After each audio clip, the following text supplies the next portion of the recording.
கரூர் வழக்கு வழியாக சிக்கி இருப்பது விஜய். இப்ப திமுககாரங்க மீடியால சொல்லாதீங்க, சொன்னீங்கன்னா 20 லட்சம் ரூபாய் கிடைக்காது, சொன்னீங்கன்னா உங்களையும் கேஸ்ல சேர்த்துருவாங்க. எதுக்காக இவங்க ஓடினாங்க? இவங்க கைது பண்ணியிருந்தாலும் அடுத்த நிமிஷம் பெயிலில் வந்திருக்கலாம், ஒன்றும் பிரச்சனை இல்லை. ஏன் ஓடினாங்கன்னா ஒரே ஒரு காரணம் தான், இடைக்கால உத்தரவு என்ற பேரில் கேட்டவருக்கு கேட்டபடி. ஆதவ அர்ஜுனாக்கு என்ன வேணும்? சுப்ரீம் கோர்ட்டு குழுவா? நாங்கள் வச்சுக்கோங்க. உங்களுக்கு என்னப்பா வேணும்? சிபிஐயா? நாங்கள் வச்சுக்கோங்க. இந்த குற்ற விசாரணையில் சிபிஐயோ இந்த கமிட்டியோ பனையூர் பங்களாவுக்கும் போகலாம், பட்டினப்பாக்கம் பங்களாவுக்கும் போகலாம். அந்த ஃபோனை கொஞ்சம் கொடுங்க சார், பார்க்கணும் அப்படின்னு கேட்டால் அதில் வேகப்பட்ட விவகாரங்கள் விஜய்க்கு இருக்கலாம். திமுகவை யார் எதிர்த்தாலும் உடனே பி டீம்ன்றீங்க, சங்கின்றீங்க. அதுதானே சொன்னாங்க. இப்போ யார் சிபிஐக்கு போக சொன்னாங்க? தீர்ப்பு வந்துச்சுன்னாக்கா இப்போ 41 தலை வாங்கி அபூர்வ சிந்தாமணின்னு ஆயிடுமா இல்லையா? அப்போ தப்பிக்கிறதுக்கு என்ன வழி? சரி, போய் தலையாரி வீட்டில் ஒளிஞ்சிருவோம். இப்போ அது சுத்தக்கூடிய இடம் வந்து இவ்வளோதான், அந்த லிமிட்டு தான். இப்போ வானா வரணும், போனா போனோம், கொடுக்குற சீட்டை வாங்கிக்கணும் என்ற நிலையில் தான் தாவேக்கா இருக்கிறது. சிபிஐ என்ன பண்ணியிருக்குது? ஒரே ஒரு போலீஸ்காரன் மேலே மட்டும் போட்டிருக்கு, 15 பேரை கொண்டது. மிச்சம் பேர் பூரா மக்கள் மேலேயே குற்றச்சாட்டு. இதை ஒரு சார்ஜ் ஷீட்டாக ரெடி பண்ணி சிபிஐ கோர்ட்டுக்கு கொண்டு போன போது சிபிஐ நீதிபதி லிட்டரலாக தூக்கி மூஞ்சில் அடிச்சிட்டார்.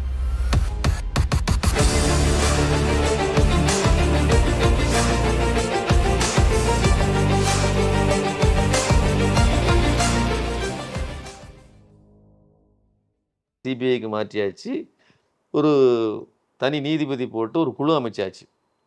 ஆனாலும் கூட இது நிரந்தரமானது அல்ல அப்படின்னு வில்சன் சொல்கிறாரே, அது எந்த அடிப்படையில்? இப்போ அடுத்து இவங்க வந்து டாக்குமெண்ட்டாக கொண்டு போய் நிறுத்தினாங்கன்னா வச்ச வாதங்கள்லாம், இன்னும் சொல்ல போனால் ஒரு 2 பேர் வந்து ஃபேக்கான ஒரு பெட்டிஷன் அப்படிங்கிறதெல்லாம் இருக்கும்போது அது கூடுதலாக வேலை செய்யும் இல்லையா? நீதிபதிகள் சொல்லியிருக்கிறபடி பிரைமா ஃபேசி, முதற் பார்வையில் எங்கள் கண்ணில் பட்டதுலேருந்து அப்படின்னு சொல்கிறாங்க. உங்கள் கண்ணில் என்ன பட்டிருக்கு? அவங்க சொன்னதுலேருந்து இப்படியெல்லாம் நடந்திருக்குது, இவங்க இப்படியெல்லாம் சொல்கிறாங்க, இவங்க இப்படியெல்லாம் சொல்கிறாங்க. அதுக்கு இன்னும் அரசு தரப்பு விரிவான விளக்கம்லாம் சொல்லலை, சொல்ல வேண்டிய அளவு கூட அவங்க சொல்லலை. அதை விட்டுருங்க. இப்போ குற்றச்சாட்டு மட்டும் வந்திருக்குது. அதை பார்க்கும்போது நீதிபதிகளுக்கு ஓஹோ தப்பு நடந்திருக்கும் போல் அப்படின்னு ஒரு அபிப்பிராயம் வரக்கூடாதுன்னு நான் சொல்லலை, அப்படி வருது. அப்போ நீங்கள் என்ன செய்யலாம் அப்படின்னு சொன்னால், எப்பா அவர் அஸ்ரா கார்க்கு உங்கள் விசாரணையை ஒரு வாரத்துக்கு நிப்பாட்டுங்க, இடைக்கால தடை, அஸ்ரா கார்க்கு விசாரிக்கக்கூடாது, விசாரித்த வரைக்கும் போதும், அப்படியே வைங்க. தமிழ்நாடு கவர்மெண்ட்டு உங்களுக்கு வந்து 5 நாள் 1 வாரம் நோட்டீஸ், இதுக்கு என்னன்னு பதில் சொல்லுங்கள். 1 வாரத்தில் நான் தேதி போடுறேன், அன்னைக்கு விசாரிப்போம், அன்னைக்கு முடிவு பண்ணுவோம். சொல்லாமல் கூடாதா? இதுதான் தீர்ப்புமே வந்து தேதி இடாமல் குறிப்பிட்டு திடீர்னு டகார்னு முன்னாடி கொடுத்தாங்கங்கிற ஒரு இல்லை, இதுதான் இடைக்கால தீர்ப்புன்னா இப்படி செஞ்சாக்கா அது வந்து ஒரு நாணயமான முறையாக இருக்கும். ஆனால் இப்போ என்ன செஞ்சுருக்காங்கன்னா, இது வந்து இடைக்கால தீர்ப்பு இல்லது, இது ஆர்டர், இடைக்கால உத்தரவு என்ற பேரில் கேட்டவருக்கு கேட்டபடி. ஆதவ அர்ஜுனாக்கு என்ன வேணும்? சுப்ரீம் கோர்ட்டு குழுவா? நாங்கள் வச்சுக்கோங்க. உங்களுக்கு என்னப்பா வேணும்? சிபிஐயா? நாங்கள் வச்சுக்கோங்க.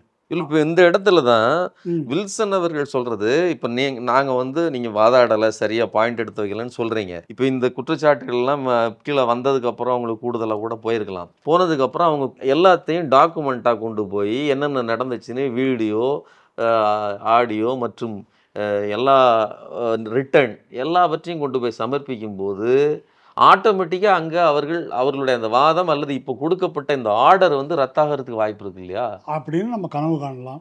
நடைமுறையில் என்னன்னு கேட்டால் இவங்களுக்கு எவ்வளோ நாள் டைம் கொடுத்துருக்காங்கன்னா 8 வாரம். எதுக்கு 8 வாரம்? 1 நாள் போதும் இதுக்கு பதில் போடுறதுக்கு. வக்கீல் தயார் பண்ணுறது இல்லை, என்கிட்ட கொடுத்தா நான் எழுதி தரேன். இது நம்ம இத்தனை நாளாக பேசிகிட்டு இருக்கோங்க. சம்பவம் நடைபெற்ற அன்றையிலேருந்து பேசிகிட்டு இருக்கிறோம். இவங்க ரிப்போர்ட் இருக்குது. என்ன கேட்டால் இவங்க போகும்போதே பதில் எடுத்துகிட்டே போயிருக்க முடியும். அவ்வளோ டைம் போதுமானது. 8 வாரம் அப்படின்றது நமக்கு தரப்பட்ட சலுகை அல்ல. இந்த 8 வாரத்தில் சிபிஐ விசாரிக்கும். முதல்ல கரூர் போலீஸ் விசாரிக்குது, அப்புறம் அஸ்ரா கார்க்கு விசாரிக்கிறாரு, இந்த பக்கம் அருணா ஜெகதீசன் விசாரிக்கிறாங்க. எல்லாரும் நிறுத்துங்க, இப்போ சிபிஐ விசாரிக்க போகுது. 8 வாரம் இவங்க விசாரிச்சாலாம் இப்போ 1 வாரம் 10 நாள் தான். இவங்க வந்து 8 வாரம் விசாரிப்பாங்க. 8 வாரத்துக்கு பிறகு ஒரு தேதி போடுவாங்க. அப்போ எதிர்த்தரப்பு இல்லை எங்களுக்கு கொஞ்சம் டைம் வேணும்னு கேட்பாங்க. வாய்தாவுக்கு புகழ்பெற்றவை தான் நம்முடைய நீதிமன்றம் இல்லையா? ஏன் இப்போ நம்ம சொன்ன கவர்னர் கேஸு அது என்னாச்சு? இவ்வளோ நாள் எதுக்கு கிடக்குது இல்லை? இது மாதிரி எண்ணற்ற கேஸ் இருக்குது. அதனால் அது போகும். அதனால் அதை வந்து இவங்க போய் போட்டு அவங்க அதுக்கு பதில் போட்டு அதை பரிசீலித்து தலைகீழ மாற்றிடுவோம் அப்படின்றது அன்னைக்கு நம்ம சரியாக செய்யலை என்பதற்கான ஒரு ஆறுதலாக அதை நம்ம பேசிக்கலாம். பட் நடைமுறையில் இந்த 2 மாதங்கள் இப்போ வந்து அவங்க விசாரிக்க போகிறாங்க. இன்னொரு கேள்வி, விசாரணையே முடிச்சிடலாம் 2 மாதத்தில். இல்லை ஒருவேளை நீங்கள் சொன்னது மாதிரி தமிழ்நாடு அரசு தரப்பு வழக்கறிஞர்கள் கூடுதலான தகவல்களை சொல்லியிருந்தா இந்த கண்ணோட்டத்தை மாற்றியிருக்க முடியும் அப்படின்னு நீங்கள் நினைக்கிறீங்களா? அது ஒரு நல்ல பாயிண்ட்டு. நான் என்ன சொல்ல வரேன், வெற்றி பெறுவதோ தோல்வி அடைவதோ நம்ம கையில் இல்லை. நீதிபதிகள் என்ன நினைக்கிறாங்க, என்ன முடிவுக்கு வராங்க, அது அவங்க கையில் இருக்குது. நான் சொல்வதெல்லாம் ஒரே ஒரு பாயிண்ட் தான், நாம் சரியான முறையில் வாதாடினோமா, ஏன் வாதாடவில்லை? இப்போது ஒரு பொது மக்கள் பார்வைக்கு அல்லது வெளியே இருக்கிறவங்க, இப்போ நீங்கள் எலக்ட்ரல் பாண்ட் வழக்கு எடுத்துங்களேன், இந்த இது தேர்தல் பத்திரங்கள், அது பூரா அரசமைப்பு சட்டத்துக்கு எதிரானது அப்படின்னு சொல்லி கொடுத்துட்டாரு, வெளியிடுங்கன்னு சொல்லிட்டாரு, பேரெல்லாம் வந்துருச்சு. அப்போது இடி ரெய்டுக்கு அப்புறம் பணம் கொடுத்தவன் இருக்கிறான், இடி ரெய்டுக்கு முன்னால் பணம் கொடுத்தவன் இருக்கிறான், பணம் கொடுத்த பிறகு லைசன்ஸ் கான்ட்ராக்ட் வாங்கினவன் இருக்கிறான், எல்லாத்தையும் எடுத்துட்டாங்க மக்கள். அப்போ சந்திரசூட்டை போய் இது அரசமைப்பு சட்டத்துக்கு எதிரானது அப்படின்னு கொடுத்துட்டீங்க, இவ்வளோ கோடி ரூபா வாங்கியிருக்கிறான், இது எல்லாத்துக்கும் பிட் ப்ரோக்கோ இருக்குது, வாங்கினதுக்கு ஒன்று செஞ்சுருக்கான், வாங்கினதுக்கு ஒன்று செஞ்சுருக்கிறான், இது மாதிரி இருக்குது தெளிவாக. அப்போ இதுக்கு வழக்கு தொடுக்கணும் இவங்க மேலே அப்படின்னு கேட்கும்போது அதை விசாரிக்க முடியாதுன்றார். இந்த விஷயம் சந்திரசூட் பண்ணது அநீதி அப்படின்னு எல்லாரும் கண்டிக்கிறாங்க. அது நீங்கள் கரெக்டாக வாதாடி இருந்தால், முன்வைத்திருந்தால், அதை தாண்டி இப்படி ஒரு தீர்ப்பு கொடுத்துருந்தாக்கா இன்றைக்கி ஊடகங்கள் பூரா அதை அக்குவ ராணி வர பிச்சிருவாங்க. இப்போ தமிழ்நாட்டில் இந்த சதி கோட்பாடுகளை எதிர்த்து எல்லா பத்திரிகையும் எழுதுனாங்களா இல்லையா? தினமணியே தலையங்க எழுதுச்சு, இதெல்லாம் பச்சை பொய்ன்னு. மெயின் ஸ்ட்ரீம் ஊடகங்கள் எதுலேயும், இன்ஸ்டாகிராம்லேயும் சோஷியல் மீடியாலையும் சதியை பரப்புனாங்களே தவிர மெயின் ஸ்ட்ரீம் ஊடகங்களால் இதை நியாயப்படுத்த முடியலை. அப்போ நீங்கள் இந்த வாதங்களை அங்கே வைத்திருந்தால் இப்படி இந்த மாதிரி ஒரு உத்தரவு போடுவதற்கான வாய்ப்பை கட்டுப்படுத்தியிருக்கலாம். மீறி அவங்க போட்டாங்க அப்படின்னு சொன்னால் பச்சையாக தெரியும், அது பச்சையாக இது ஒரு முறைகேடான தீர்ப்பு அப்படின்னு நம்ம பேச முடியும். அப்போ நீங்கள் ஏன் வாதாடலை என்பதற்கு என்ன விளக்கம், அதுதான் நமக்கு தேவை. கேஸ் ஏன் ஜெயிச்சது தோத்ததுன்றது நம்ம கையில் இல்லைன்னு சொல்கிறேன் நான். அவர்கள் ஏன் வாதாடவில்லை, இன்னும் 6 மாதம் டைம் இருக்குன்றதெல்லாம் ஒரு பதில் கிடையாது. அப்போ இதை சொன்னாங்களா அட்லீஸ்ட்டு? நீங்கள் என்ன இப்போவே போடுறேன்றீங்க, இன்ட்ரீம் ஆர்டர் போடக்கூடாது, நாங்கள் பெட்டிஷன் ஃபைல் பண்ணுறோம் அப்புறம் போடுங்க, இல்லை இதெல்லாம் வந்து வதந்திகள், அவதூறுகள், இதுக்கெல்லாம் டீட்டெயிலாக நாங்கள் பதில் தரோம், இந்த முறையில் ஏன் பேசவில்லை அப்படின்றது எனக்கு தெரியல. அதே போல் இந்த தீர்ப்பு அருணா ஜெகதீசன் ஆணையத்தை வந்து அதையும் சஸ்பெண்ட் பண்ணிருக்கு. அது வந்து ஒரு முறைகேடுன்றது என்னுடைய கருத்து, இந்த தீர்ப்பில் உள்ள முறைகேடு. ஏனென்றால் இப்போ ஸ்டெர்லைட்டில் அருணா ஜெகதீசன் ஆணையமும் இருக்குது, சிபிஐ இருக்குது. ஆமாம், முதல்ல வந்து சிபிசிஐடி போட்டார், அது ஃப்ராடாக இருக்குது அப்படின்ட்டு தான் சிபிஐ வேறு வழி இல்லாமல் கேட்டது அது என்ன. அப்போது அப்படி போட்டு சிபிஐக்கும் வந்துருச்சு. அருணா ஜெகதீசன் ஆணையம் எந்தெந்த ஐபிஎஸ் ஆஃபீஸர்லேருந்து கான்ஸ்டபிள் வரைக்கும் எந்த விஏஓ யாரெல்லாம் பொறுப்புன்னு லிஸ்ட் பண்ணி கொடுத்துட்டாங்க. அதில் சிபிஐ என்ன பண்ணியிருக்குது, ஒரே ஒரு போலீஸ்காரன் மேலே மட்டும் போட்டிருக்குது, 15 பேரை கொண்டது, மிச்சம் பேர் பூரா மக்கள் மேலேயே குற்றச்சாட்டு. இதை ஒரு சார்ஜ் ஷீட்டாக ரெடி பண்ணி சிபிஐ கோர்ட்டுக்கு கொண்டு போன போது சிபிஐ நீதிபதி லிட்டரலாக தூக்கி மூஞ்சில் அடிச்சிட்டார், இது ஒரு சார்ஜ் ஷீட்டான்னு. அதை வாங்கி வச்சுக்கிட்டாங்க, அது அப்படியே கிடக்குது. இப்போது தூத்துக்குடியில் அன்று என்ன நடந்தது என்பதற்கு அருணா ஜெகதீசன் அவங்களா ஆராய்ந்து கண்டுபிடிக்கல, எல்லாரையும் கூப்பிட்டு அஃபிடவிட் போட சொன்னாங்க. ரஜினிகாந்த் எனக்கு தெரியும் சமூக விரோதிகள்லாம் செய்தார்கள்னாரு, சரி வாங்க வந்து சொல்லுங்கன்னா, இல்லை நான் சும்மா கேட்பார் பேச்சை கேட்டு சொல்லிட்டேன், ஆளை விடுங்கன்ட்டாங்க. அப்படி எல்லாரையும் அஃபிடவிட் போட சொல்லி விசாரித்து பதிவு பண்ணியிருக்கிறாங்க. இப்போது ஸ்டெர்லைட்டில் இப்படி ஒரு அநீதி நடந்தது என்ற உண்மை அருணா ஜெகதீசன் குழு இல்லை என்றால் நமக்கு தெரிந்திருக்காது. நம்பர் 1. அருணா ஜெகதீசன் குழு மேலே ஏன் நடவடிக்கை எடுக்கலை, இந்த போலீஸ் ஆஃபீஸர் மேலே நடவடிக்கை, இதெல்லாம் கேட்குறாங்க இல்லையா? அது எப்பொழுதுமே அந்த குழு வந்து வேற ஒரு ஆக்டில் வருது, அது கிரிமினல் குற்ற விசாரணை அல்ல. அந்த குழுவின் பரிந்துரைகள் மேலே நடவடிக்கை எடுக்கலாம், எடுக்காமலும் இருக்கலாம். அரசு பெரும்பாலும் ஐஏஎஸ் ஐபிஎஸ் அதிகாரிகள் மேலே நடவடிக்கை எடுக்காது. அந்த வகையில் தான் அது கொலையே பண்ணியிருந்தாலும் எடுக்கலை அப்படின்னு விட்டுருங்க. அதனால் அருணா ஜெகதீசன் குழு விசாரிப்பது சிபிஐ விசாரணையை எந்த வகையிலும் பாதிக்காது. உண்மையை கூடுதலாக எடுத்துக்காட்டும் வெளிக்கொண்டுவதற்கு. இது பொய்யா இருந்தால் அது பொய் என்பதை அம்பலப்படுத்தும். அதுதான் பிரச்சனை. இப்போ அருணா ஜெகதீசன் குழு போட்ட உடனே போனாங்க. என்ன உடனே போயிட்டாங்கன்னு எல்லாரும் கத்துனாங்க. உடனே தான் போகணும். எந்த குற்றம் நடக்கும் போதும் நடந்த உடனே போகும்போது தான் உண்மையில் வந்து கலப்படம் இல்லாமல் வருவதற்கான வாய்ப்பு இருக்குது. 10 நாள் போச்சுன்னா 4 பேர் 4 விதமாக சொல்லி, இப்போ தீவிரக்காரங்க மீடியாவில் சொல்லாதீங்க, சொன்னீங்கன்னா 20 லட்ச ரூபா கிடைக்காது, சொன்னீங்கன்னா உங்களையும் கேஸில் சேர்த்துருவாங்க, இப்படியெல்லாம் அங்கே மிரட்டுவதை வந்து ட்ரைப்ஸ் சேனலில் வந்து அந்த பேட்டியில் சொல்கிறாங்க. அதெல்லாம் நடக்கும். அப்போ உடனே போகும்போது தான், அப்போ உடனே போகிறதையும் ஒரு குற்றமாக்கிட்டாங்க. போகலைன்னாலும் குற்றம், செந்தில் பாலாஜி வரலைன்னா குற்றம், உடனே போனாலும் குற்றம். அது எப்படி வேணால் சொல்லிக்கலாம், அது ஒரு சதி அப்படின்னு சொல்லிக்கலாம். இப்போ நான் சொல்ல வர பாயிண்ட்டு, அருணா ஜெகதீசன் குழு விசாரிப்பதனால் சிபிஐ விசாரணைக்கு எந்த குந்தகமும் ஏற்படாது. அது வேறு சட்டத்தின் அடிப்படையிலானது. அது கிரிமினல் குற்ற விசாரணையை எந்த வகையிலும் தடுக்காது. இது மாதிரி பல இடங்களில் இந்த கமிஷன் விசாரணையும் குற்ற விசாரணையும் பேரலாக நடந்துகிட்டு இருக்குது. இல்லை, அது ஓகே. இப்போ நீங்கள் சொன்ன மாதிரி தூத்துக்குடி துப்பாக்கி சூட்டில் பேரலாக நடந்துச்சு, ரைட்டு. ஆனால் இங்கே வந்து தனி நீதிபதி வச்சு ஏற்கனவே அங்கேயே அதாவது உச்சநீதிமன்ற ஓய்வு பெற்ற நீதிபதி சார்ந்து 2 ஐபிஎஸ் அதிகாரிகள் வைத்து 3 பேர் கொண்ட குழு அமைச்சிட்டாங்க இல்லையா? அப்போ இது 2 போட்டி குழு மாதிரி ஆயிரும் இல்லையா? ஆகாது. இல்லை, அதான் நான் சொல்ல வரேன். அருணா ஜெகதீசன் குழு எதை கண்டுபிடிச்சாலும் அவங்களுடைய கண்டுபிடிப்பு தண்டனைக்குரிய குற்றம் அல்ல. தண்டனைக்குரிய குற்றம் அல்ல. அவங்க ஒரு ஃபைண்டிங் வந்து கொடுக்குறாங்க. அது மேலே அதிகபட்சமாக போலீஸ் அதிகாரிகள் தவறு செய்திருக்கிறார்கள், டாக்டர்கள் தவறு செய்திருக்கிறார்கள்னா துறை ரீதியான நடவடிக்கை எடுக்கலாம்.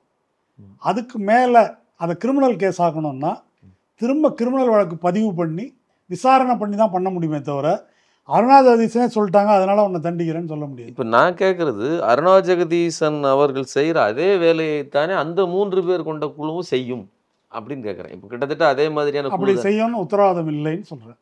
அதுக்கு எடுத்துக்காட்டு ஸ்டெர்லைட் தான். அருணா ஜெகதீசன் ஒரு செட் ஆஃப் இதை வந்து ஆராய்ந்து கண்டுபிடிச்சிருக்காங்க. எந்தெந்த ஐபிஎஸ் ஆஃபீஸர் வரைக்கும் சொல்லியிருக்கிறாங்க. ஆனால் சிபிஐ யாருமே இல்லை, ஒரே ஒரு போலீஸ்காரனும் சில மக்கள் கொஞ்சம் பேரும் அவங்க மேலே போட்டிருக்குது. ஒரு குற்றத்தின் மீது 2 தரப்பு நடத்திய விசாரணையில் 2 முடிவு வந்திருக்குது. இந்த 2 முடிவு பொது வெளிக்கு வர்றதில் உங்களுக்கு என்ன பிரச்சனைன்னு நான் கேட்குறேன். அருணா ஜெகதீசன் யாரையும் கைது பண்ண முடியாது, சிபிஐ தான் கைது பண்ண முடியும். அருணா ஜெகதீசன் ட்ரையல் கோர்ட்டு கொண்டு போய் தண்டிக்க முடியாது, சிபிஐ தான் தண்டிக்க முடியும்.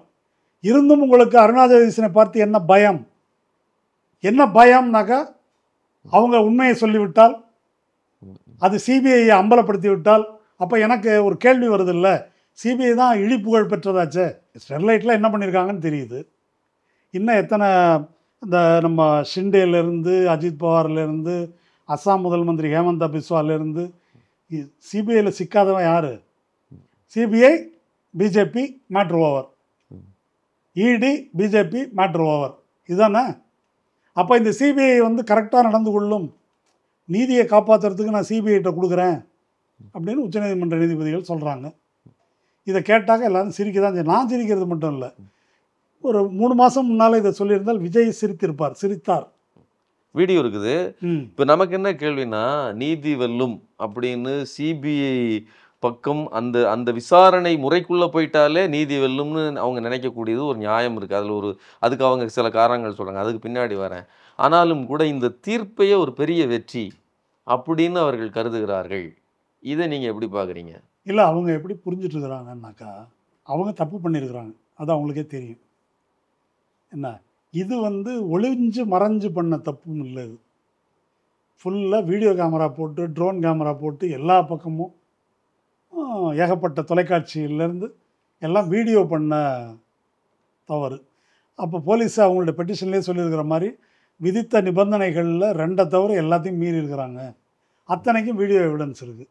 நீங்கள் காலைல 8:45 8:30 நாமக்கல்லில் கூட்டன்ட்டு 8:30 தான் கிளம்புறீங்க இல்லையா? அப்போது உங்களுடைய தவறுகள் மறைக்க முடியாதவை. அங்கே நின்று பேசும்போது சாவு நடக்குது, மயங்கி விடுறாங்க, நீங்களே தண்ணி கொடுக்குறீங்க, நீங்களே ஆம்புலன்ஸுக்கு வழிவிட சொல்கிறீங்க. இந்த கிரைசிஸு இதெல்லாம் ஏன் ஏற்பட்டது? அந்த இடத்த யாரோ கொடுத்துறல, நீங்களே விண்ணப்பம் கொடுத்து தான் வாங்கியிருக்கிறீங்க. அவர்கள் தப்பிக்க முடியாது இதிலிருந்து அப்படின்னு அவங்களுக்கு நல்லா தெரியுது. இப்போ எஸ்ஐடி விசாரணை நடந்திருந்தாக்கா என்ன குற்றம் அவங்க மேலே சாட்டப்பட்டுள்ள மிக அதிகபட்ச குற்றச்சாட்டு என்ன அப்படின்னாக்கா, கொலை குற்றம் ஆகாத மரணம் விளைவிக்கும் குற்றம், கிரிமினல் நெக்லிஜென்ஸ். இப்படி நம்ம பண்ணோம்னாக்கா, அதான் இப்போ சொன்னேனே, 19 அடி ரோடு டைட்டாக மக்கள் நிற்கிறாங்க, அதில் 12 அடி பஸ்ஸை உள்ளே விட்டோம்னாக்கா நசுங்கி மக்கள் சாக வேண்டியிருக்கும்னு பொது அறிவு உள்ள எல்லாருக்கும் புரிஞ்சுக்க முடியும் இல்லையா? இருந்தாலும் நான் அங்கே தான் போவேன். டிஎஸ்பி சொன்னார், ஆனாலும் கூட போனாங்கங்கிறது இருக்குது. அப்போது நீங்கள் தெரிஞ்சுதானே செஞ்சீங்க அந்த தப்பை. இப்போ தெரியாமல் செய்கிற ஆக்சிடெண்ட்டுக்கும் ரேஷ் டிரைவிங்க்கும் வித்தியாசம் இருக்குது. ஹிட் அண்ட் ரன்னு சொல்கிறாங்கல்ல, அடிச்சுட்டு போயிடுறது, அதுக்கு வித்தியாசம் இருக்குது. அப்போ நம்ம மாட்டிக்குவோம். அவங்க அரசியல் எதிரி திமுகன்னு அவங்க ஃபிக்ஸ் பண்ணியிருக்கிறதுனால அரசியல் எதிரி நம்மளை ஃபிக்ஸ் பண்ணுவாங்க, என்ன செய்யறது? இல்லை, கொள்கை எதிரின்னு தான் பாஜக வச்சுருக்காங்களே. அதாவது அது கொள்கை எதிரி. அரசியல் எதிரின்னா என்னன்னு கேட்டால், நான் முதலமைச்சராகிறதுக்கு யார் தடை? அவங்களுக்கு பேர் அரசியல் எதிரி. கொள்கை எதிரின்னா அவங்க இப்போ எனக்கு ஒன்றும் பிரச்சனை இல்லை அவங்களோட, அது கொள்கை தான், அது ஒன்றும் பிரச்சனை இல்லை அப்படின்ற மாதிரி தான். அது கொள்கைன்னா ஏதோ உடனே பிரச்சனையாகும் அப்படிலாம் நினச்ச வேண்டியது, அது தனி. அப்போது இவங்க இங்கே சிக்கிடுவோம். சிக்கிறதுல தண்டனை பெறுவது மட்டும் இல்லை பிரச்சனை, அசிங்கப்பட்டுருவோம், மக்கள் மத்தியில் எக்ஸ்போஸ் ஆகிடுவோம். இப்போ திமுக சொல்லுதுன்னு சொல்லலாங்க, கோர்ட்டில் தீர்ப்பு வரும். தீர்ப்பு வந்துச்சுன்னாக்கா இப்போ 41 தலை வாங்கி அபூர்வ சிந்தாமணின்னு ஆகிடுமா இல்லையா? டிஸ்கிரெடிட் ஆகிடுவோம். அப்போ நம்ம தலையெடுக்கவே முடியாது. அப்போ தப்பிக்கிறதுக்கு என்ன வழி? சரி, போய் தலையாரி வீட்டில் ஒளிஞ்சிருவோம் அப்படின்னு சொல்லி.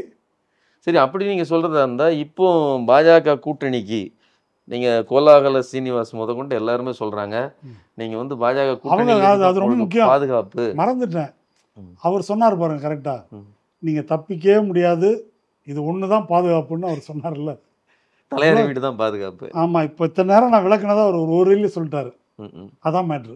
இல்லை, அப்படி சொல்கிறதா இருந்தால், இப்போ அரசியல் எதிர்காலத்துக்கு முற்றுப்புள்ளி ஆயிரும்னு இந்த தீர்ப்பை சொல்வதாக இருந்தால், இது இன்னும் மோசமாலாம் போயிடும்.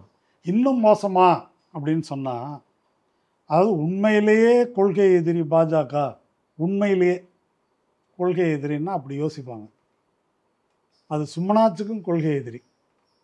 ஒரு சொல்கிறதுக்கு தமிழ்நாட்டில் பாலிடிக்ஸ் பண்ணணும்னாக்கா பிஜேபி எதிர்ப்பு அப்படின்னு சொன்னால் தான் பண்ண முடியும்.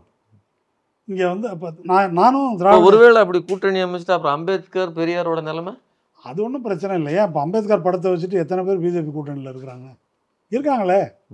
மகாராஷ்டிராவை சேர்ந்தவர்கள், இப்போ மாயாவதி மறைமுக கூட்டாளி தான், அவங்களாம் இருக்கிறாங்கல்ல, அது ஒன்றும் பிரச்சனை இல்லை.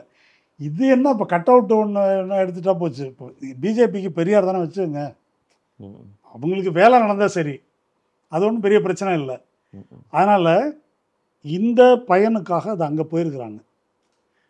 அதில் ஒரு தொலைநோக்கு அரசியல் அப்படின்னு சொன்னால், தொலைநோக்கு அரசியல் கண்ணோட்டம்லாம் இருக்குது. ஆனால் நம்ம என்ன நினைக்கிறோம்னாக்கா, விஜய் கட்சி பிஜேபி எதிர்ப்பாச்சே, அவங்க எப்படி போனாங்க, அதுதான் இல்லைன்றேன். அது ஏற்கனவே மைனாரிட்டி ஓட்டை பிரிப்பதற்காக ஏற்பாடு செய்யப்பட்டது அப்படின்னு சொன்னபோது நீங்கள் என்ன திமுகவை யார் எதிர்த்தாலும் உடனே பி டீம்பீங்க, சங்கின்றுவீங்க, அதுதானே சொன்னாங்க. ரைட்டு. இப்போ யார் சிபிஐக்கு போக சொன்னாங்க? சிபிஐக்கு போய் நம்ம கேட்டு கிடைக்காம போயிட்டா அப்படி ஏதாவது ஆகிட போகுதுன்னு 3 பேரை செட்டப் பண்ணி வேற கூட்டின்னு போகிறீங்க. அந்த செட்டப் பண்ணதுங்க ஐயா அப்படின்னு நாங்கள் போய் போட்டு காமிச்ச பிறகு இருக்கட்டும் அது பேசிக்கலாம், நாங்கள் தீர்ப்பை கொடுத்துட்றோம். ஆனால் தீர்ப்பு யாருக்காக கொடுத்தேன்னு சொல்லியிருக்காரு? இந்த பக்கம் தாவேக்கா, இந்த பக்கம் அரசு, நடுவில் சிக்கி தவிப்பவர்கள். சிக்கி தவிச்சவங்க 2 பேரும் நான் தவிக்கலைன்னு சொல்லியிருக்கிறாங்க, நான் கேட்கலன்னு சொல்லியிருக்கிறாங்க. இல்லை நீங்கள் கேட்காம இருக்கலாம், இருந்தாலும் நாங்கள் தீர்ப்பு சொல்லாமல் இருக்க முடியாது அப்படின்னு சொல்லியிருக்காங்க. இல்லை, இந்த தீர்ப்புக்கு அப்புறம் தாவேகாவினரோ அல்லது நீங்கள் ஆதவ அர்ஜுனாவோ சொல்லக்கூடியது நீங்கள் கான்ஸ்பிரசி தியரி அப்படின்னு சொல்கிறீங்க. ஆனாலும் அவர்கள் கரூர் போலீஸ் மேலே அவர்கள் எங்களுக்கு கொடுக்கக்கூடாத இடத்துல கொடுத்தாங்க, நாங்கள் கேட்காத இடத்துல, அதாவது எங்களுக்கு வேண்டாம் நிராகரித்த இடத்துலேருந்து கொடுத்தாங்கிறதுலேருந்து எல்லாத்தையுமே மறைமுகமாக அவர்கள் சொல்லத்தான் செய்கிறார்கள். இன்னும் ஒருபடி கூடுதலாக தீர்ப்புக்கு முன்னாடியே பாஜக தலைவர் நயினார் நாகேந்திரன் 41 பேரை நசுக்கி கொன்னவங்க அப்படின்னு ஒரு குற்றச்சாட்டு சொல்லியிருக்கிறாரு. ஸோ இதெல்லாம் அவர்கள் அதாவது என்னென்னா நீதிமன்றத்தில் போய் இந்த கான்ஸ்பிரசியை முழுமையாக வைக்கட்டனும் கூட அடுத்து நாளைக்கு விசாரித்தால் இதையெல்லாம் அவர்கள் முன் வைப்பார்கள் அப்படிங்கிறது தானே. கருத்தை முன்வைக்கலாம், எவிடன்ஸ் வேணும். கத்தியால் குத்துனாங்க, விஷவாயு விட்டாங்க, விஷ ஊசி போட்டாங்கலாம் சொன்னாங்க, எவிடன்ஸ் வேணும்ல. எந்த போஸ்ட்மார்ட்டம் ரிப்போர்ட்லையும் அது எல்லாம் வீடியோ பண்ணியிருக்காங்க. நயினார் நாகேந்திரன் பேசியிருக்காருல்ல, அது பேசுவாங்க அவங்க. அது விசாரணை வளையத்துக்குள்ள வராது. அண்ணாமலை எவ்வளவுங்க பேசியிருக்காரு. அண்ணாமலை எத்தனை கதை பேசியிருக்காரு. லாவண்யா கேஸோட பெரிய உதாரணம் வேணுமா? எவ்வளோ சீனை போட்டாங்க. அதனால் அவர்கள் பேசுவார்கள். அதில் ரொம்ப முக்கியமானது என்னென்னா, அவங்க அதிகாரத்தில் இல்லாத போது இந்த மாதிரி பொய், வதந்தி, சதி கோட்பாட்டை அதை அவங்களால போலீஸை வச்சு நிரூபிக்க முடியறதில்ல. போலீஸ் அவங்க கையில் இருக்கும்போது அதை நிரூபிச்சிருவாங்க. அவங்க போலீஸ் மட்டும் இல்லை, அதிகாரம் கையில் இருக்கும்போது. உதாரணமாக லவ் ஜிஹாத், மேற்கு யூபியில் லவ் ஜிஹாத்து, முஸ்லீம்கள் இது மாதிரி பெண்ணை இது பண்ணி கொண்டு போயிட்டாங்க அப்படின்னு சொல்லி பெரிய கலவரம் நடத்தி ஒரு 60,000-70,000 முஸ்லீம்களை அடித்து விரட்டி பல பேரை கொலை செய்து அப்படி தான் யோகி ஜெயிச்சார். ஜெயிச்சு முடித்து விசாரித்தாக்கா அப்படி ஒரு லவ் அஃபேரே கிடையாது அப்படின்னு முடிவாயிடுச்சு. ஆனால் யோகி பதவி போயிட்டார். 2G ஸ்கேம் அதுதான். 2Gயை விட பெரிய மேட்ரு உண்டா? அது இத்தனை வருஷத்துக்கு பேசுனாங்க. கடைசியில் அது இப்போ கூட என்ன சொல்கிறாங்க, இல்லை ஹைகோர்ட் இருக்குது, ஹைகோர்ட்டில் போட்டுருவோம் இருக்குதுன்றாங்க. ஹைகோர்ட்லேயும் விடுதலை, ஆனால் சுப்ரீம் கோர்ட் இருக்குது அப்படிம்பாங்க. அப்போது நான் சொல்ல வருவது, இந்த வதந்திகளை பரப்புவார்கள். அந்த வதந்தியை உண்மையாக்குவதற்கு இந்த மாதிரி நிறுவனங்களை கையில் வைத்து கொண்டு என்ன செய்ய முடியும்? அப்போது அதுதான் இப்போ சொன்னேன், சிபிஐ கையில் இருக்குது. அஜித் பவாருக்கு பேசினார்ல, அஜித் பவார்லாம் சிபிஐ இருக்குது, அடுத்த நாள் உள்ளே போகிறாரு. ஹேமந்தா பிஸ்வாஸ் வந்தால் 10 நாளில் உள்ளே போகிறாருலாம் மோடி தான் பேசினார். ஆனால் முதலமைச்சராக இருக்கார், இவங்க பதவியில் இருக்கிறாங்க. சிபிஐ வழக்கெல்லாம் வாபஸ் வாங்கியாச்சு. அதனால் அதிகாரம் கையில் இருக்கிறது, அவர்கள் என்னமும் செய்வார்கள் அப்படின்றது இவர்களுக்கு தெரியும். இவர்களுக்கு தெரிந்தாலும் அப்படி போகிறதுக்கு காரணம் அவங்கள்ட்ட அந்த மாதிரி கொள்கை எதுவும் கிடையாது. அவங்க பிஜேபி, அதாவது ஒரு உதாரணம் சொன்னேன், முதல்ல பி டீமாக வச்சுருந்தாங்க. அது மாட்டுக்கு மூக்கணாங்கயிறு போட்டு வைக்கிற மாதிரி. மூக்கணாங்கயிறு போடுறது எதுக்கு? ஒரு பிடிமானத்துக்கு, தேவையான ஒரு பிடிமானத்துக்கு. ஏற்கனவே பி டீம்னு நம்ம சொன்னது மூக்கணாங்கயிறு போட்ட நிலை. இப்போ என்ன நிலைன்னா, மாட்டை தென்னை மரத்தில் கட்டியாச்சு. இப்போ அது சுற்றக்கூடிய இடம் இவ்வளோதான், அந்த லிமிட்டு தான். அப்போ வான்னா வரணும், போனா போகணும், கொடுக்குற சீட்டை வாங்கிக்கணும். அவங்க கூட்டணியில் தான் சேரணும் இல்லை, என்ன சொல்கிறாங்களோ அந்த பர்ஃபார்மன்ஸை பண்ணணும் என்ற நிலையில்தான் தாவேகா இருக்கிறது. ஒருவேளை விஜய் பாஜக எதிர்ப்பாளர், பெரியார் அம்பேத்கர் கொள்கையில், அண்ணா கொள்கையில் நம்பிக்கை உள்ளவர் அப்படின்னு தாவேகா தொண்டர்கள் யாராவது இன்னமும் கருதி கொண்டிருந்தால், நான் சொல்கிறத வச்சு இல்லை, இனி வரப்போகிற காலங்களில், இதுவரைக்குமே அவங்க மோடியை எதிர்த்து ஒன்றும் பேசலை. அப்படி பேசாமல் இருந்துக்கிட்டே நீங்கள் ரகசிய கூட்டணின்னாங்க. இப்போ வெளிப்படையாக இந்த உறவு வந்துருச்சு. ஜோசப் விஜய்ன்னு சொன்ன எச் ராஜா தான் முதல்ல களத்தில் இறங்கி விஜய்க்காக குரல் கொடுத்தார். தமிழிசை சவுந்தரராஜன், நயினார் நாகேந்திரன், அண்ணாமலை ஒரு படை பரிவாரங்களோடு வந்துட்டாங்க. அதனால் இனிமேயும் மறைத்து கொள்வதற்கு ஒன்றுமில்லை. வெக்கப்படாதீங்க சார், வெளியே வாங்க, அவ்வளோதான் நான் சொல்ல முடியும். இப்போது செந்தில் பாலாஜி மீது வைக்கப்படுகிற குற்றச்சாட்டு அல்லது அரசு நிர்வாகம் மேலே வைக்கப்படுகிற குற்றச்சாட்டு, இந்த கேஸ் இழுத்தடிக்கப்படும் அல்லது விஜய்க்கு பாதகம் இல்லாமல் நடந்து கொள்ளப்படும் அப்படின்னு சொல்லி ஒரு பக்கம் ஒரு இது சொன்னாலும், தமிழ்நாட்டு அரசின் மீது கூடுதல் குற்றச்சாட்டுகளை வைக்கிற மாதிரி அது திரும்பாதா? அது அவர்களுக்கு இன்னும் கூடுதல் நெருக்கடியை கொடுக்கறதுக்கு உதவாதா பாஜக அரசுக்கு? இதில் நம்ம ஊகமாக பேசுவதை விட ஃபேக்ட். இப்போ இந்த ஒரு கமிட்டி ஒன்று போட்டிருக்காங்க இல்லையா, சிபிஐ விசாரிக்கும், ஓய்வு பெற்ற நீதிபதி, கீழே 2 IPS ஆஃபீஸர், அந்த குழுவுக்கு உள்ள அதிகாரத்தை ஒரு 4 பாயிண்ட் சொல்லியிருக்காங்க, 5 பாயிண்ட். ஒன்று இந்த சிபிஐ விசாரணை குழு இருக்கு இல்லையா, அதை இது கண்காணிக்கும். சிபிஐ விசாரிக்கிறத இந்த நீதிபதி தலைமையிலான குழு கண்காணிக்கும். அடுத்தது 2வது அவங்க எடுத்துகிட்டு வர சாட்சியங்கள், விவரங்கள், அதை ரிவ்யூ பண்ணுற அதிகாரம் இவங்களுக்கு இருக்குது. அதுக்கு அடுத்தது அந்த கமிட்டி, இதுதான் ஒரு வித்தியாசமாக படுது பாருங்கள். The committee May undertake an enquiry into any matter ancillary or incidental to the Karur stampede which might be necessary to ensure fair, transparent and independent investigation into the matter as it deems fit. புலனாய்வு செய்ய போகிறது CBI, அதை கண்காணிப்பது இந்த குழு. இந்த 4வது point என்ன சொல்லுது அப்படின்னு சொன்னால், கமிட்டியே ஒரு விசாரணை நடத்தலாம். இந்த கரூர் கூட்ட நெரிசலுக்கு எந்த வகையிலோ தொடர்பானது என்று கருதக்கூடிய விஷயமாக இருந்தாலும் சரி, முழுமையான நீதி கிடைக்கும் பொருட்டு கமிட்டியே நேரடியாக விசாரிக்கலாம் அப்படின்னு ஒரு கிளாஸ் இருக்குது. இது ஒரு கிரிமினல் குற்ற விசாரணையின் எல்லைக்கு அப்பாற்பட்டதாக எனக்கு தெரியுது. நான் வக்கீல் இல்லை, ஆனால் இது ஒரு விசித்திரமானது.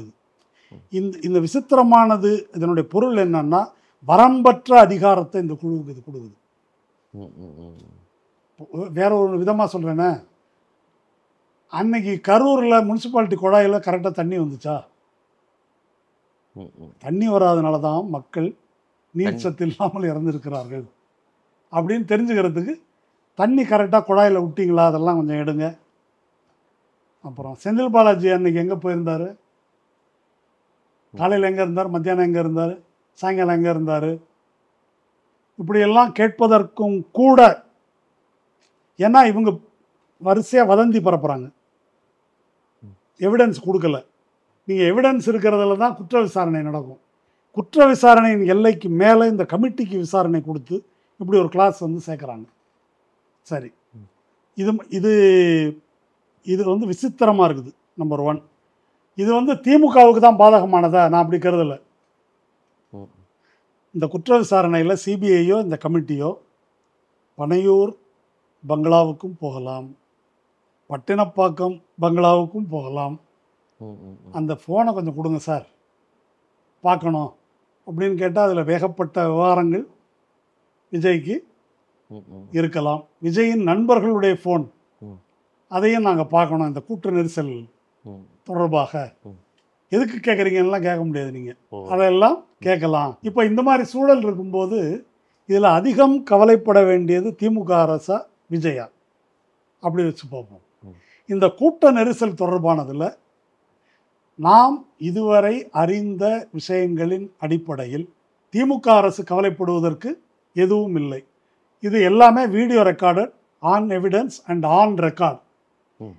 திமுகவுக்கு எதிராக சொல்லப்படுபவையெல்லாம் கிசுகிசுக்கள், வதந்திகள், அவதூறுகள். இதுவரைக்கும் அவங்க எதுக்கும் எந்த எவிடன்ஸும் கொடுக்கல.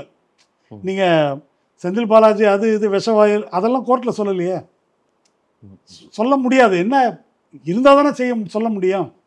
அப்போது பொய் குற்றச்சாட்டுகளை ஜோடிப்பது என்றாலும் கூட அதுக்கு ஒரு லிமிட் இருக்குது, அளவுக்கு மேலே அதை செய்ய முடியாது. அப்படி செஞ்சால் அவங்க தான் எக்ஸ்போஸ் ஆவாங்க என்பது ஒரு விஷயம். அதே நேரத்தில் இந்த கிளாஸ் சிபிஐயும் இந்த குழு இவங்களுடைய அதிகாரத்தை பயன்படுத்தி விஜய, அப்புறம் அவர் பேர் என்ன, புசி ஆனந்த, ஆதவ் அர்ஜுன, நிர்மல்குமார, அப்புறம் ஜெகதீஷ் பழனிசாமியை, இன்னும் யார் யாரெல்லாம் இருக்கிறாங்க அத்தனை பேரையும், அருண்ராஜ அத்தனை பேரையும் விசாரிக்கலாம். யார் அந்த மாவட்ட செயலாளர்னு தொடங்கி விசாரிக்கலாம். ஒரு விஷயத்தை இந்த இடத்துல எல்லாரும் புரிஞ்சுக்கணும். இந்த வழக்கில் மாவட்ட செயலாளரை கைது பண்ணிட்டாங்க, அவர் உள்ளே இருக்கார். இவங்கெல்லாம் ஏங்க ஓடினாங்க? ஏன் தலைமுறை வேணாங்க சொல்லுங்க பார்ப்போம். இப்போ இவங்களை அடித்து துன்புறுத்தி, இப்போ நம்ம அஜித்குமார் அடித்த மாதிரி லாக்கப்பில் வச்சு அடிப்பாங்களா? விஜய் மேலே எஃப்ஐஆர்லேயே சேர்க்கல, ஆதவ் அர்ஜுன் மேலே செடிஷன் கேஸ் போடுறதுக்கு இடம் இருந்தும் அவரை கைது பண்ணல, பிடிக்கல. எதுக்காக இவங்க ஓடினாங்க? இவங்க கைது பண்ணியிருந்தாலும் அடுத்த நிமிஷம் பெயிலில் வந்திருக்கலாம், ஒன்றும் பிரச்சனை இல்லை. ஏன் ஓடினாங்கன்னா ஒரே ஒரு காரணம் தான். இவங்க ஒவ்வொருத்தரையும் கூப்பிட்டு, அவர் எஸ்ஐடி ஐஜி இருக்கிறார் இல்லையா, அவர் அஸ்ரா கார்க், அவர் கூப்பிட்டு எத்தனை மணிக்கு கிளம்புனார் அன்றைக்கி, நீங்கள் என்ன பண்ணீங்க, நீங்கள் எங்கே இருந்தீங்க, உங்கள் ஃபோனை கொடுங்க, என்ன பேசுனீங்க, உங்களுக்கு லேட் ஆனது காரணம் தெரியாதா? அவருக்கு ஏன் லேட் ஆச்சு? எழுந்திரிக்க லேட் ஆகிடுச்சா? இல்லை வேணும்னு வந்தீங்களா? நாமக்கல்ல என்ன நடந்துச்சு? ஏன் உருட்டிக்கிட்டே வந்தீங்க?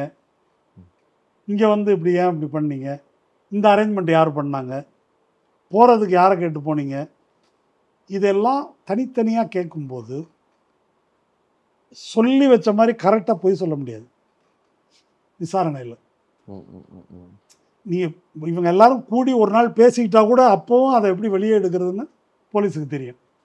அடிச்சு இல்லை, கேள்வியிலே வந்துடும். எப்பொழுதுமே இயல்புலையே உளவியலில் ஒன்று இருக்குது. உண்மையை மட்டும் பேசுனீங்கன்னா தூக்கத்தில் எழுப்பி கேட்டாலும் அதுதான் சொல்லுவீங்க. பொய் சொல்ல ஆரம்பித்தா ஒரு பொய் சொல்லிட்டீங்கன்னா அதை சப்போர்ட் பண்ண இன்னொரு பொய், அதை சப்போர்ட் பண்ண இன்னொரு பொய், இதை வந்து சமாளிக்க வேண்டியிருக்கும். இது நம்மளால் முடியாது, சிக்கிக்குவோன்றதுக்கு தான் இவங்க ஓடினது. இப்போ இதே கேள்விகளை சிபிஐ கேட்கும். சிபிஐ கேட்டு முரண்பாடுகளை எல்லாம் குறித்து வச்சுக்குவாங்க. குறித்து வச்சுக்கிட்டு இதான் இருக்குது, என்ன சொல்கிறீங்க, எத்தனை சீட்டு வேணுன்றீங்க இப்போது அப்படின்னு கேட்டால். இல்லை, இப்போ நீங்கள் இந்த விஷயத்த சொன்னதுனால நான் கேட்குறேன். நீங்கள் அதாவது செல்ஃபோனு ஓடுனது அப்படிங்கிறத சொன்னதுனால இந்த இந்த தீர்ப்பு வந்த உடனேயே ஆதவ அர்ஜுனா சொன்ன விஷயம் வந்து, நாங்கள் ஏதோ அந்த இடத்த விட்டு உடனே ஓடிட்டோம் அப்படின்னு சொல்லி எங்கள் மேலே அபாண்டமாக குற்றம் சாட்டப்படுகிறது, எங்கள் தலைவருக்கு அவப்பெயர் சேர்க்கப்படுகிறது, நாங்கள் அந்த எல்லையில் தான் இருந்தோம், போலீஸ் பாதுகாப்பில் நாங்கள் அங்கே தான் இருந்தோம், திருச்சி சுற்றி தான் இருந்தோம், அதாவது கரூரை சுற்றி தான் இருந்தோம், எங்களுடைய செல்ஃபோனை வேணால் நீங்கள் டவர் வேணால் செக் பண்ணிக்கோங்க அப்படின்னு சொல்லி துணிஞ்சு சொல்கிறாரு. இப்போ நீங்கள் அதை ஒப்பிட்டு பாருங்கள். நீங்கள் செல்ஃபோனை கேட்டாலும் கொடுத்துட முடியும், செல்ஃபோனை ட்ராக் பண்ணி நீங்கள் வேணால் எடுத்துக்காங்கன்னு சொல்கிற ஒரு துணிச்சலான வருது தானே. இருக்குது கொடுக்கட்டும். இப்போ நமக்கு அவர் கரூருக்கு பக்கத்தில் எங்கேயாவது ரூம் போட்டு இருந்தாரா? இப்போ அது கேள்வி இல்லை. என்ன பண்ண, இப்போ எங்கள் ஆளுங்க எல்லாரையும் அடித்து துரத்திட்டாருன்னு சொல்கிறாரு. அது பச்சை பொய் இல்லையா? அங்கே கலைக்க நேர்ந்தது ஆம்புலன்ஸுக்கு வழி விடுவதற்கு. இவர் வண்டி உள்ளே வர்றதுக்கு லத்தி சார்ஜ் நடந்திருக்குது இல்லையா? பஸ் வர்றதுக்கு புசியானந்தோட வண்டி போகிறதுக்கே நடந்திருக்குது. அதனால் அது பொய். இப்போ நீங்கள் கரூரில் இருந்தீங்களா, திருச்சியில் இருந்தீங்களா, எங்கே போனீங்க, என்ன பண்ணீங்க, யார் அங்கே நின்னாங்க? அவர் இன்னும் கூத்தெல்லாம் சொல்லியிருக்காரு. எங்கள் டாக்டர் வந்து மாறு வேஷத்தில் அங்கே இருந்தாருன்றாரு. என்ன எங்கள் தொண்டர்கள்லாம் யாருன்னு தெரியாமல் அங்கே இருந்தாங்க, இருந்தால் அடித்து கொண்டிருப்பாங்க. இந்த கதையெல்லாம் யார் நம்புறது? சாராம்சமாக நான் சொல்ல வருவது, இப்போ அவர்கள் இந்த பயந்து ஓடியதற்கு காரணம் புலன் விசாரணையில் உளரும். அவங்க வக்கீலே வந்து அங்கே இழந்த பிணங்கள் எல்லாம் அங்கே இறந்த பிணங்கள் இல்லை, வெளியிலிருந்து கொண்டு போடப்பட்டதுன்னு சொல்லியிருக்காரு. ஆமாம், அதெல்லாம் கேட்பாங்க. கேட்டால் அது அவர் கருத்து. ஏன் பெயிலுக்கு வந்து இவர் என்ன சொன்னார், நம்ம புசியானந்து, இது வந்து சதியெல்லாம் கிடையாதுங்க, இது விபத்துன்னாரு. இப்போ இவங்க வந்து சதின்றாங்க. இதுக்கு என்ன பொருள் அந்த கேள்வி? அதெல்லாம் மாவட்ட செயலாளருக்கு தான் தெரியும், எனக்கு தெரியாதுன்ட்டார் பெயில் கேட்கும்போது இல்லையா? அப்போ இதுக்கெல்லாம் பதில் சொல்ல வேண்டியிருக்கும் என்பதனால் அவர்கள் ஓடினார்கள். அதனால் இதில் நெருக்கடி, அதாவது எப்படி நான் சொல்ல வரேன்னா, கரூர் சம்பவம்லாம் நடக்க வேண்டியதில்லை. தமிழக அரசு நிரந்தரமாக நெருக்கடியில் தான் இருக்குது. பணம் கொடுக்கறது இல்லைன்றது தொடங்கி எதில் சிக்குவாங்க, இடி கேஸு, எதிர்கட்சிகள் எல்லாருக்கும் அந்த பிரச்சனை இருந்து இப்போ கூட நம்ம இவர் முலாயம் சிங், நம்ம லல்லு பிரசாத் யாதவ் பையன் தேஜஸ்வி மேலே சார்ஜஸ் ஃப்ரேம் பண்ணி தடுக்கிறதுக்கு வந்து பண்ணியிருக்கிறாங்க. அதனால் அது எப்பொழுதும் அவர்கள் தலைக்கு மேலே கத்தி தொங்கி கொண்டு தான் இருக்கிறது. அது இந்த கரூர் வழக்கு வழியாக வரணுன்ற அவசியமெல்லாம் இல்லை. கரூர் வழக்கு வழியாக சிக்கி இருப்பது விஜய் தாவேக்கா. அவர் அவங்களா போய் சிக்கினாங்களா அல்லது ஆதவ் கூட்டின்னு போய் சிக்க வச்சாரா என்பது அவர்களுக்குள் பேசி முடிவுக்கு வர வேண்டிய ஒரு விஷயம். ரொம்ப நன்றி தோழர். பல்வேறு விஷயங்கள், அதுவும் இந்த கேஸில் இந்த தீர்ப்பு குறித்து என்ன, அதோட நுட்பம் என்ன, அதில் நாம் எங்கே கோட்டை விட்டுருக்குறோம், இது எந்த திசைக்கு போகும் அப்படிங்கிறத ரொம்ப தெளிவாக சொன்னீங்க. நன்றி.